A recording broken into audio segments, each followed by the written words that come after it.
JOBY stock analysis and price predictions for Friday is crazy. Joby Aviation, is it a buy? I'm going to be breaking all of it down in this brief short 1-minute video.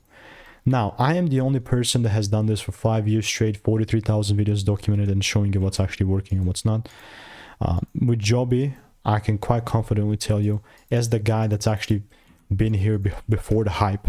When I say before the hype, the price was like literally $5 at the time. It was 527, right? And now we're 17, almost a triple X. It was like in November though. And then like the second time was like $6 here in May, just 2 months back. And since we're now here, I'm looking to double down like crazy. So how's that doubling down process going to look like? Well, I'm hoping I see some little pull down so I can then buy more. Easy, right? And if that doesn't quite happen, then I'm not quite going to buy.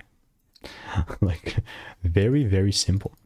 So obviously we'll continue to keep you updated. I have a lot of receipts with Joby, I believe. Let's check though.